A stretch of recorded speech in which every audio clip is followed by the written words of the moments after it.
Daily. Taste the Daily. குறைந்த விலை நிறைந்த தரம் தங்கள் தேவைகள் அனைத்தும் ஒரே இடத்தில் ஜெயச்சந்திரன். இந்த வாட்டி ஆக்சுவலா ஹோஸ்ட் சேஞ்ச் ஆயிட்டாப்ல. சோ அதுவே ஷோக்கான ஒரு பெரிய சேஞ்சஸா நான் பாக்குறேன். அவர் இல்லன்னு உடனே அந்த டீமுக்கு ஒரு பதட்டம் வந்துருச்சு. எப்படியாச்சும் டிஆர்பியை ஏத்தி ஆகணும் அப்படிங்கிறதுனால என்ன பண்ணிட்டாங்கன்னா ஒன் டேல எவிக்ஷன் அப்படின்னு சொல்லிட்டு ஒன்று ட்ரை பண்ணாங்க. அப்புறம் கெஸ்டா வரவங்களை கொண்டு போய் கண்டஸ்டன்டா திரும்ப உள்ள இறக்கி விட்டுருக்கோம். இதெல்லாம் பார்க்கும்போது நகைச்சுவையா தான் இருக்கு. அதாவது இது வரைக்கும் கேஸ் வாங்கி கொடுத்த டாஸ்க்னு சிலது இருக்கும் பாத்தீங்களா பிக் பாஸ்ல. உள்ள விட்ட உடனே ஆட்டோமேட்டிக்கா அடிக்க ஆரம்பிச்சாங்க, உருள ஆரம்பிச்சாங்க. அது மூலியமா நம்மளுக்கு நிறைய ஒவ்வொரு டாஸ்க்லயும் ரெட் கார்டு ஒரு கிடைக்குமான்ற மாதிரிலாம் போயிட்டு இருந்துச்சு. அதுக்கப்புறம் போக போக போக போக மறுபடியும் அப்படியே டவுன் ஆகி இது வந்து ரொம்ப ஒரு என்ன சொல்றது கொஞ்சம் டல்லான ஒரு சீசன் தான்.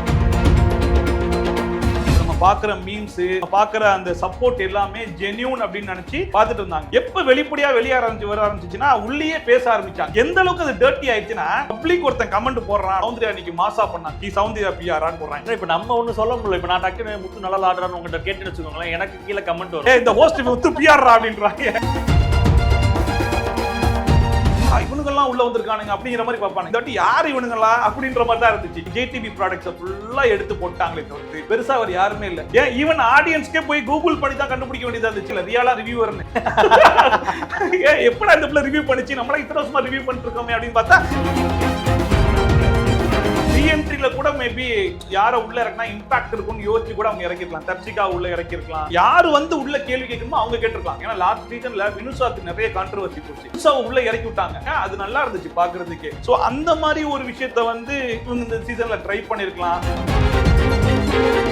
பிக் பாஸ் டீமே வந்து அதை எதிர்பார்க்கறாங்க, பேச சுவாரஸ்யமான கண்டென்ட் கிடைக்கட்டும். ஏன்னா பிக் பாஸ் டீம் தேவன்ற அளவுக்கு எல்லாரும் வச்சு செய்யற வரைக்கும் ரெண்டு வேடிக்கை பார்த்துட்டு கடைசியா நான் வார்னிங் கொடுக்குறேன் யாரும் பண்ணாதீங்கன்னு சொல்றது வந்து அதுவுமே என்னடா இது, பேச வேண்டியதுனா ஆல்ரெடி பேசிட்டாங்க. இதுக்கப்புறம் பேசினா இனி வளர்மதி வயசுக்கு வந்தா என்ன.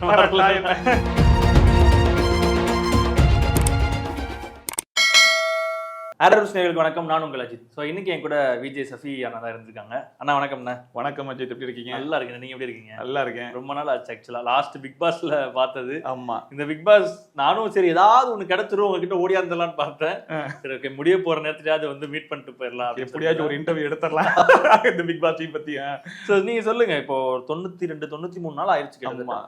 எப்படி இருந்துச்சு இந்த ஒரு பிக் பாஸ் பயணம் உங்களுக்கு தனியா பார்க்கும்போது?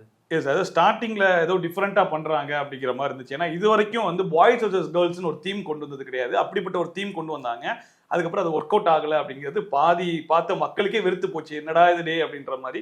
ஸோ அது பிக் பாஸ் டீமுக்குமே தெரிஞ்சு அதை உடச்சி விட்டாங்க. அதுக்கப்புறம் ஷோ கொஞ்சம் இன்ட்ரெஸ்டிங்காக சூடு பிடிச்சிச்சு. இண்டிவிஜுவல் கேம் ஆட ஆரம்பிச்சதுக்கப்புறம் முத்துமுருகன் மட்டுமே பேசி எல்லாரும் மண்டை ஆட்டுறது அப்படிங்கிற மாதிரி இல்லாமல் எல்லாருமே பேச ஆரம்பிச்ச உடனே ஓகே அப்போ எல்லாரும் பேசுறாங்க, ஏதோ ஒரு கேம் சூடு பிடிக்குதுன்ற மாதிரி இருந்துச்சு. அதுக்கேற்ற மாதிரி டாஸ்க்குமே டிஃப்ரெண்டாக கொடுத்தாங்க. ஐ மீன் இது வரைக்கும் கேஸ் வாங்கி கொடுத்த டாஸ்க்னு சிலது இருக்கும் பார்த்தீங்களா பிக் பாஸ்ல. இந்த பொம்மை டாஸ்க்லாம் எல்லாத்துலையும் கேஸ் வாங்கி கொடுக்கும். அப்புறம் இந்த லேபர் டாஸ்க்கு, ஸோ இந்த மாதிரி டாஸ்க்லாம் எடுத்து உள்ள விட்ட உடனே ஆட்டோமேட்டிக்கா அடிக்க ஆரம்பிச்சாங்க, உருள ஆரம்பிச்சாங்க. அது மூலியமா நம்மளுக்கு நிறைய ரெட் கார்டு வரைக்கும் ஒவ்வொரு டாஸ்க்லயும் ரெட் கார்டு ஒரு கிடைக்குமான்ற மாதிரிலாம் போயிட்டு இருந்துச்சு. ஸோ அது நல்லா தான் இருந்துச்சு. அதுக்கப்புறம் போக போக போக போக மறுபடியும் அப்படியே டவுன் ஆகி இப்போ அதாவது மற்ற சீசன்ஸை கம்பேர் பண்ணி சொல்லணும் அப்படின்னா இது வந்து ரொம்ப ஒரு என்ன சொல்றது கொஞ்சம் டல்லான ஒரு சீசன் தான்.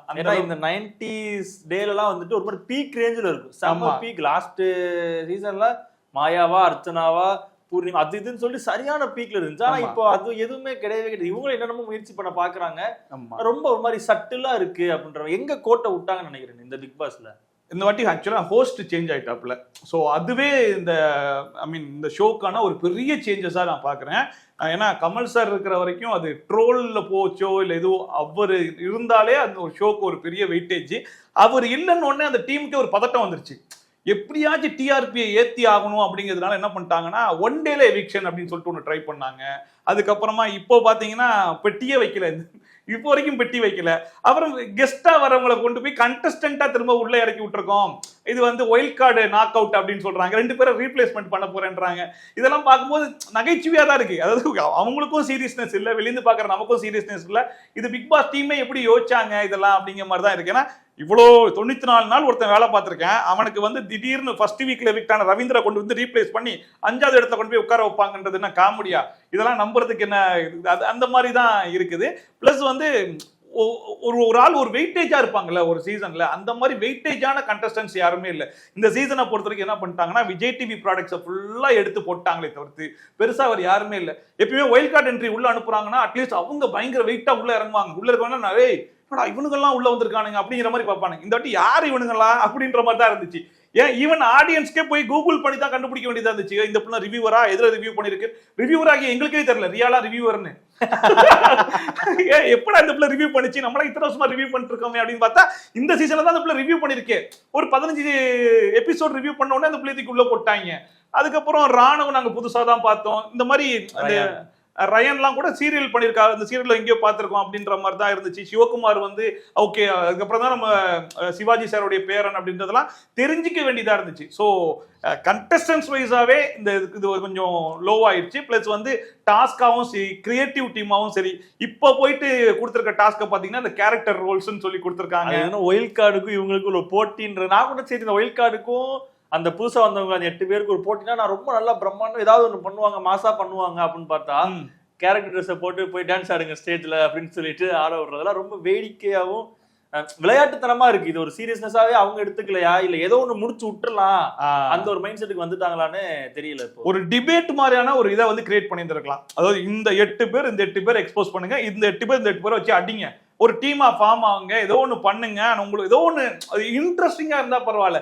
இப்போ போயிட்டு நான் வந்து கேரக்டர் ரோல் பண்றேன் அப்படின்னு சொல்லிட்டு எல்லாரும் உட்காந்து இந்த கேரக்டர்ஸ் நடிக்கிறதாகட்டும், டான்ஸ் ஆடுறதாகட்டும், அதெல்லாம் பார்க்கும்போது அடுத்த வாரம் ஃபினாலே கப்பு வாங்க போறவங்க இப்போ உட்காந்து இப்படிலாம் பண்ணி எங்க உசுரை வாங்குறீங்களாடா அப்படின்ற மாதிரி தான் இருக்குது. ஸோ கிரியேட்டிவ் டீம் இன்னும் கொஞ்சம் பெட்டரா இருந்திருக்கலாம் இந்த சீசன்ல அப்படிங்கிறதும், கண்டஸ்டன்ஸும் கொஞ்சம் பெட்டரா இருந்திருக்கலாம். எஸ், எல்லாமே இந்த வாட்டி கொஞ்சம் கோட்டை விட்டாங்கன்ற மாதிரி. ஏன்னா நமக்கு இந்த வெளியே போயிட்டு உள்ள வந்து ஒருத்தவங்க இம்பாக்ட் கிரியேட் பண்றாங்கனாலே நமக்கு வனிதா மட்டும் தான் ஞாபகம்.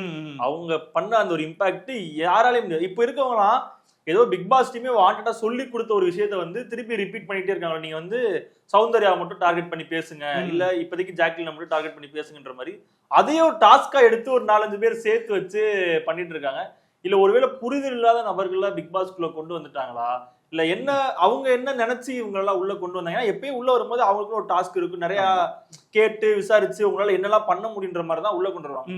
அதுலயுமே இந்த வட்டம் கோட்டை விட்டாங்களா என்னப்பா இது அப்படின்ற மாதிரி இருக்கு. ஆமா, அதாவது ஃபர்ஸ்ட் 8 பேர் யார் எவிக்ட் ஆகி வெளியே போனாங்களோ அந்த ஆர்டர்ல தான் உள்ள எடுத்திருக்காங்க. என்ன அந்த 8வது ஆள் மட்டும் ஆர்ஜி ஆனந்தி வெளியே போயிருந்தாங்க, அவங்களுக்கு பதிலாக சாச்சனா 9th வெளியே போன சாச்சனா அப்படியே ரீப்ளேஸ் பண்ணிருக்காங்க. ஸோ 1 to 8 எவிக்ட் ஆன கேட்டகரிஸ் அப்படியே தூக்கி உள்ள வச்சிருக்காங்க. இது என்ன பேசிஸ்ல எடுத்தாங்க, யார உள்ள, ஐ மீன் இந்த ரீஎன்ட்ரியில கூட மேபி யாரை உள்ள இறக்குனா இம்பாக்ட் இருக்கும்னு யோசிச்சு கூட அவங்க இறக்கிருக்கலாம். தர்ஷிகா உள்ள இறக்கிருக்கலாம், யாரு வந்து உள்ள கேள்வி கேட்கணுமோ அவங்க கேட்டிருக்கலாம். ஏன்னா லாஸ்ட் சீசன்ல வினுசாக்கு நிறைய கான்ட்ரவர்சி போச்சு. அடுத்து வினுசாவை உள்ள இறக்கி விட்டாங்க, அவங்க போயிட்டு நிக்சன் கிட்ட பேசி அதை கிளாரிஃபை பண்ணாங்க, அது நல்லா இருந்துச்சு பாக்குறதுக்கே. ஸோ அந்த மாதிரி ஒரு விஷயத்த வந்து இவங்க இந்த சீசன்ல ட்ரை பண்ணிருக்கலாம். பட் அதுவுமே இல்லையோ, எல்லாமே தான், ஐ மீன் டோட்டலாவே கொஞ்சம் சொதப்பலா தான் பண்ணிட்டு இருக்காங்களோ அப்படிங்கிற மாதிரி தான். அதை தாண்டி ஒரு விஷயம் என்னன்னா, இந்த பிஆர் டீம் அப்படிங்கிற ஒண்ணு யாருக்குமே, அதாவது இப்ப நீங்க ரிவ்யூ பண்றீங்க, நான் இன்டர்வியூ பண்றேன், நமக்கு அந்த பிஆர்னா என்ன எதுன்னு தெரியும். பொதுமக்களுக்கு இந்த பிஆர் அது எதுவுமே தெரியாது. அவங்களை பொறுத்த வரைக்கும் நம்ம போடுற ஓட்டு வந்து அவங்களை சேவ் பண்ணுதுன்ற ஒரு மைண்ட் செட்ல இருக்காங்க. இந்த பிஆர்ன்ற விஷயத்தை இந்த வருஷம் புதுசா உள்ள கொண்டு வந்து அதை மக்கள் என்னன்னு யோசிச்சு தேடி கண்டுபிடிக்கும் போது அவங்களுக்குள்ள ஒரு விஷயம் என்ன வருதுன்னா, அப்ப இது உண்மையிலேயே நாங்க கொடுத்த ஓட்டுக்கான வெற்றி கிடையாதாடான்ற ஒரு மைண்ட் செட் இருக்கு. இந்த பிஆர் எப்படி எக்ஸ்போஸ் பண்றாங்களா, அதை எப்படி பாக்குறீங்க? இப்படி ஆமா, அதாவது இதுக்கு முன்னாடி வந்து அந்த மாதிரி வச்சுட்டு உள்ள போயிருக்காங்க, பெருசா யாருக்கும் தெரியல. பிஆர் ஏஜென்சின்னு ஒருத்தவங்க ஒர்க் பண்றாங்க. இப்ப நம்ம பாக்குற மீம்ஸ், நம்ம பாக்குற அந்த சப்போர்ட் எல்லாமே ஜென்யூன் அப்படின்னு நினைச்சு பார்த்துட்டு இருந்தாங்க. எப்ப வெளிப்படையா வெளியே வர ஆரம்பிச்சுன்னா உள்ளேயே பேச ஆரம்பிச்சாங்க. ஓ, அதே ஏஜென்சி தான் ஒன்னையும் அப்ரோச் பண்ணாங்களா, எனக்கு அவங்க தான் அப்ரோச் பண்ணாங்க, நானும் அவங்க கிட்ட தான் கொடுத்துருந்துருக்கேன் அப்படிங்கிற டாக்ஸ் எல்லாம் உள்ள வர என்ன பிஆர்ன்றானுங்கன்ற அது வந்து வெளியே வர ஆரம்பிச்சிச்சு. இப்போ இந்த சீசனை பொறுத்த வரைக்கும் அதை கொண்டு போய் உள்ளே ஒரு டாஸ்காவும் கொடுத்துட்டாங்க. அந்த அளவுக்கு முன்னேறிடுச்சு. என்னடா இது, அதுலயும் சௌந்தர்யா அவங்க அக்செப்டும் பண்ணிக்கிட்டாங்க. ஆமா, எனக்கு ஒரு புஷ் தேவைப்பட்டுச்சதான் நான் பண்ணதான் செஞ்சேன் அப்படின்ற மாதிரி அவங்களும் அக்செப்ட் பண்ணிக்கிட்டாங்க. அதை நான் பாராட்டுவேன். ஏன்னா நான் பண்ணிருக்கேன்றதை அக்செப்ட் பண்ணிக்கிறதுக்கு ஒரு தைரியம் வேணும் இல்லையா. ஈவன் ஜாக்லினுக்குலாம் நான் அவ்வளோ மீம்ஸ் பார்த்திருக்கேன், பெய்டு மீம்ஸ் எல்லாமே நான் பார்த்திருக்கேன். அவங்க என்ன ஏஜென்சியை வச்சு ப்ரொமோட் பண்றாங்கன்ற வரைக்கும் வெளியே வந்து எக்ஸ்போஸ் பண்றாங்க. எனக்கு தெரிஞ்சு தீபக் அவங்கள தான் ரொம்ப ஓப்பனா நான் பண்ணல, எனக்கு தேவையில்லைன்ற மாதிரி நான் யோசிச்சேன், அதனால நான் பண்ணல அப்படிங்கிற மாதிரி சொல்றாரு. மற்றபடி மேக்ஸிமம் எல்லாருமே பிஆர் பண்ணிட்டு தான் வந்திருப்பாங்க. அட்லீஸ்ட் வந்து அவங்க ஃப்ரெண்ட்ஸ் கிட்டயாச்சும் சொல்லிட்டு வந்திருப்பாங்க.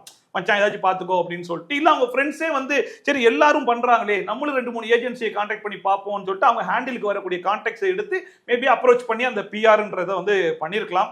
ஸோ அது தெரியல, பட் எப்படி என்ன ஏதுன்றது. பட் பிஆர்ன்ற ஒர்க் வந்து வெளியே போயிட்டு தான் இருக்குது, அதை நம்ம இல்லைன்னு ஓப்பனா சொல்லிட முடியாது. ஆனா எந்த அளவுக்கு அது டர்ட்டி ஆயிடுச்சுன்னா, ஒரு பப்ளிக் ஒருத்தன் கமெண்ட் போடுறான் அப்படின்னா, இப்போ வந்து சௌந்தர்யா இன்னைக்கு மாசா பண்ணாங்க, நீ சௌந்தர்யா பிஆரான்னு போடுறாங்க. இன்னைக்கு முத்து மாசடா, டே நீ முத்து பிஆரான்னு, டே அவன் ஒரு ஆடியன்ஸா பப்ளிக். ஏன்னா இப்ப நம்ம ஒண்ணு சொல்ல முடியல. இப்ப நான் டக்குன்னு முத்து நல்லா ஆடுறான்னு உங்ககிட்ட கேட்டுன்னு வச்சுக்கோங்களேன், எனக்கு கீழே கமெண்ட் வரும், அஜித் முத்துடைய பிஆர்ரா, இந்த ஹோஸ்ட் முத்து பிஆர்ரா அப்படின்றாங்க. அதான் இப்ப நம்ம கான்வர்சேஷன்லயே ஒரு 4 பேசுறோம் வைங்களேன், நம்ம முத்து வந்து நல்லா பண்ணாருன்றேன், முத்து நல்லா பண்ணலங்கிறேன், சௌந்தர்யா சூப்பரா பண்றாங்கன்றேன், அந்த பண்ணாருக்கு முத்து பிஆர், பண்ணலங்கிறதுக்கு சௌந்தர்யா பிஆர் இப்படின்றானுங்க. சோ அது புரிதல் இல்லையோ மக்களுக்கு அப்படிங்கிறது தான் காட்டுது. ஏன்னா இப்போ மக்களுக்கு இது வந்து என்னன்னா, இதுலயும் அப்ப ஃபேக் தான் போல. ஓகே, அப்ப இதுவும் நம்ம நினைச்ச மாதிரி கிடையாது. நம்ம பிக் பாஸ்ன்றது பீப்புள்ஸ்க்கும் அங்க இருக்க கண்டஸ்டன்ஸ்க்குமான ஒரு கனெக்ஷன்றதா இவ்வளவு நாளா மக்களுக்கு எல்லாத்தையும் காட்டணும்னு முயற்சி பண்ணிட்டு இருந்தாங்க. இப்ப அதுவும் இந்த சீசன்ல வந்து உடஞ்சு போச்சு. அது கிடையாது, இது வந்து பிஆரோட வேலை தான், நீங்க இது வந்து கிடையாது அப்படின்றப்போ இது என்னன்னா அடுத்த சீசன் இது எந்த அளவுக்கு இவங்களை கொண்டு போய் விடும் அப்படிங்கறது ஒரு கேள்வியா இருக்குல்ல. ஆமா, உள்ள வந்து இப்ப யாரெல்லாம் ஆர்கானிக் யாரெல்லாம் பேடு அப்படிங்கிற மாதிரி பிரிக்க வேண்டியதா இருக்கும். இல்ல ஒவ்வொருத்தருக்குமே சந்தேகம் வரும். இப்பவே சொல்றாங்க பாத்தீங்களா, சௌந்தர்யாக்கு வந்து இனிஷியல் ஸ்டேஜ்லயே கிளாப்ஸ் வரும்போது எனக்கு அப்பவே டவுட்டா இருந்துச்சு அப்படிங்கறதெல்லாம் இப்ப சொன்னாங்க. சோ நெக்ஸ்ட் சீசன்ல யாருக்காச்சும் ஒரு ஆளுக்கு வீக்கெண்ட் எபிசோட்ல கிளாப் வந்தாலே ஓகே, ஏதோ வெளியே பே பண்ணிட்டு வந்திருக்கான், அந்த ஏஜென்சி ஒரு 30 டிக்கெட் எடுத்து 30 ஆளை உள்ள இறக்கி விட்டுருக்காங்க, அவனுங்க தான் கிளாப் பண்றானுங்க போல இருக்கு அப்படிங்கிற வரைக்கும் மக்களுக்கு வந்து ஒரு டவுட் வர ஆரம்பிச்சிச்சு. சோ இதுக்கப்புறம் என்ன ஆகும்னா, அந்த ஷோவுடைய சுவாரஸ்யத்தையே கம்மி பண்ணிடும். அப்ப எல்லாமே வந்து செட்டப்பா, எல்லாமே ஸ்கிரிப்டடா. இதுக்கு முன்னாடி பிக் பாஸ் ஸ்கிரிப்டடான்ற ஒரு கேள்வி வந்துருந்துச்சு.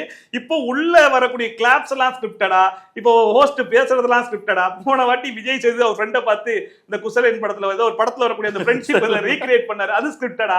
இப்படி எல்லாமே ஸ்கிரிப்டடான்னு சொல்லிட்டு அது என்னன்னு தெரியல. இந்த சீசன் ரொம்ப பிக் பாஸ் ஷோவையே ஒரு மாதிரி ஆக்கிவிட்டு. ஏன்னா இப்போ கமல்ஹாசன் வந்து ஆடியன்ஸ்ட பேசும்போது இருக்கிற ஒரு இதுக்கும் இப்போ விஜய் சேதுபதி பேசுறதுக்கு ஒரு சில வித்தியாசங்கள் இருக்கும். ஆமா, விஜய் சேதுபதி எங்கெல்லாம் தாக்குறாங்களோ அதெல்லாம் ஒரு மக்களா ஒருத்தர் எந்திரிச்சு ஒரு கேள்வியா கேட்கறா, அதுக்கு இவர் வந்து பதில் சொல்றாரு.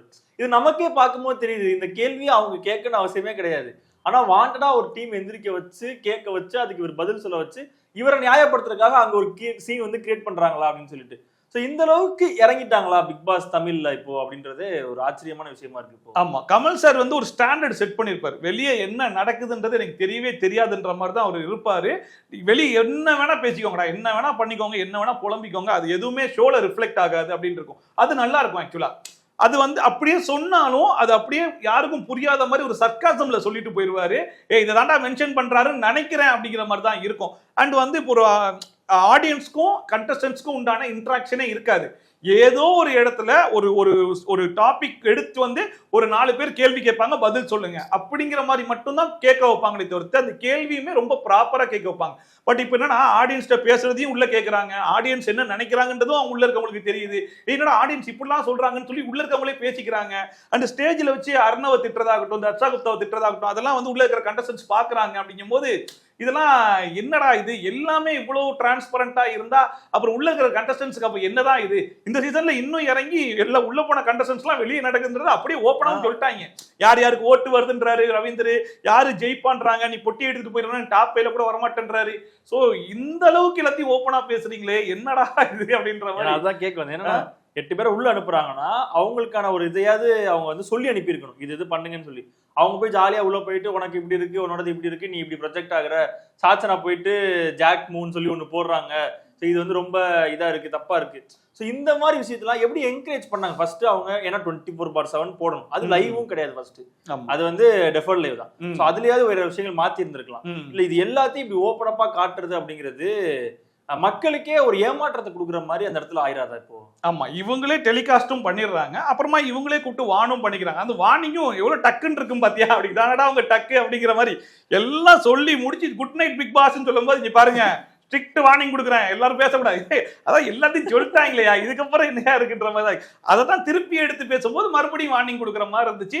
கிட்டத்தட்ட அதுதான் பிக் பாஸ் டீமே வந்து அதை எதிர்பார்க்குறாங்க, பேசுங்க, அது மூலியமா சுவாரஸ்யமான கண்டென்ட் கிடைக்கட்டும். ஏன்னா விஷால் கிட்ட கேட்ட கேள்விகள் எல்லாமே எதிர்பார்த்த ஒரு கண்டென்ட் தான், அதை தான் உள்ள போயிட்டு எல்லாரும் கேட்டாங்க. பிக் பாஸ் டீம் தேவன்ற அளவுக்கு எல்லாரும் வச்சு செய்யற வரைக்கும் 2 வேடிக்கை பார்த்துட்டு கடைசியா நான் வார்னிங் கொடுக்குறேன் யாரும் பண்ணாதீங்கன்னு சொல்றது வந்து அதுவுமே என்னடா இது, நான் உங்களுக்கு தேவைன்றதை நல்லா எடுத்துட்டு பண்றீங்களாடா அப்படிங்கிற மாதிரி தான் இருந்துச்சு. அண்ட் நேத்து தான் கொஞ்சம் ஸ்ட்ரிக்டா கொடுத்தாருன்னு நினைக்கிறேன். இதுக்கப்புறம் வேணாம் அப்படிங்கிறதுக்காக நேத்து வந்து ஸ்ட்ரிக்டான ஒரு வார்னிங் கொடுத்துருக்காங்க. ஸோ மேபி இதுக்கப்புறம் இருக்காதுன்னு நினைக்கிறேன். ஆனா பேச வேண்டியதெல்லாம் ஆல்ரெடி பேசிட்டாங்க. இதுக்கப்புறம் பேசினா இனி வளர்மதி வயசுக்கு வந்தா என்ன என்ன இந்த லவ் கண்டென்ட் இந்த பிக் பாஸ் சீசன்ல எப்படி இருந்துச்சு? ஏன்னா இது வாண்டடாவே இவங்க சொல்லியே பண்றாங்க. ராணவெல்லாம் உள்ள வந்துட்டு பவித்ராட்ட நம்ம இப்படி பேசலாமா, நம்ம இப்படி, இது வந்து வாண்டடாவே இவங்க வந்து பேசி வச்சு பண்ற மாதிரியே அதை ஓப்பனா காட்டுற மாதிரி பண்றாங்களே. ஆமா, ராணவ் வந்து ரொம்ப ஓப்பனாவே பவித்ராட்ட போய் சொல்லிட்டாப்ல, ஒரு லவ் கண்டென்ட் பண்ணலாமா, 2 பேரும் பிளான் பண்ணி பண்ணலாமான்றத அங்க ஷோலயே பேசிட்டாங்க. அவங்க 2 பேரும் அப்ரூவ் பண்ணி பண்ணிட்டாங்க. அது ஸ்கிரிப்டட்ன்றத அவங்களே ஓப்பனா அக்செப்ட் பண்ணிக்கிட்டாங்க. பட் தர்ஷிகா, விஷால், அன்ஷிதா இதுதான் எதிர்பாராத விதமா ஒன்று நடந்துச்சு. அது என்னன்றது ஒன்றும் புரியல. தர்ஷிகா வந்து கண்டென்ட்டுக்காக ஸ்டார்ட் பண்ண மாதிரி தான் எனக்கு தோணுச்சு. ஓகே, நமக்கு இதுக்கு மேல பண்றதுக்கு ஒன்றும் இல்லை, இந்த வீட்டில் நம்ம சர்வே பண்ணணும் அப்படின்னா நமக்கு வந்து ஒரு கண்டென்ட் தேவை, அந்த கண்டென்ட் ஏன் லவ் கண்டென்ட் இருக்கக்கூடாது அப்படின்னு சொல்லிட்டு விஷால் கிட்ட ஸ்டார்ட் பண்ணாங்க. அது போக போக அது வந்து விஷாலும் வந்துட்டு சரி ஓகே இதுவும் நல்லா தானே இருக்கு, நம்மளும் யூஸ் பண்ணிக்கலாம் அப்படிங்கிற மாதிரி 2 பேரும் மாறி மாறி அதை யூஸ் பண்ண ஆரம்பிச்ச உடனே அது ஓவர் கிரிஞ்சா இருந்துச்சு. அது வெளியே போன உடனே அன்ஷிதா கூட அந்த மாதிரி பழக ஆரம்பிச்சாப்ல. கடைசியில் அன்ஷிதா லவ் பண்றேன்ற மாதிரியே போயிட்டு அருண் பிரசாத் சொல்லிட்டாங்க. சோ என்னடா இது, அப்ப இது என்ன கேட்டகரி? ஏன்னா விஷாலுமே உனக்கு வெளியே போனதுக்கு அப்புறம் உன் லைஃப்ல எப்பனாலும் நான் வந்து நிப்பேன் அப்படின்றாப்ல. ஒரு பொண்ணு கிட்ட போய் இவ்வளவு பெரிய ஹோப் கொடுத்தா அவங்க என்ன நினைப்பாங்க? அஸ் அ ஃப்ரெண்டா நிப்பேன் அப்படிங்கிற மாதிரி அதை கிளியர் பண்ணி பேசியிருந்தா பரவாயில்ல. எதுவும் இல்லாம இப்படி நார்மலா பேசும்போது அவங்களும் அதை நம்பி ஒரு மாதிரி ஆயிடுச்சு. கரெக்டா அதுக்கு அடுத்த வாரம் அவங்களும் எவிக்ட் ஆகி வெளியே போயிட்டாங்க. சோ இப்படிப்பட்ட ஒரு குழப்பம் தான் இது. லவ் கண்டென்ட்னு சொல்ல முடியாது, இது என்னடா கண்டென்ட்ன்ற மாதிரி தான் இருக்குது. ஓகே அண்ணா, நன்றி அண்ணா, தேங்க்யூ ஸோ மச். ஓகே, நன்றி. Taste Daily. Taste the Daily. குறைந்த விலை நிறைந்த தரம், தங்கள் தேவைகள் அனைத்தும் ஒரே இடத்தில். ஜெயச்சந்திரன்.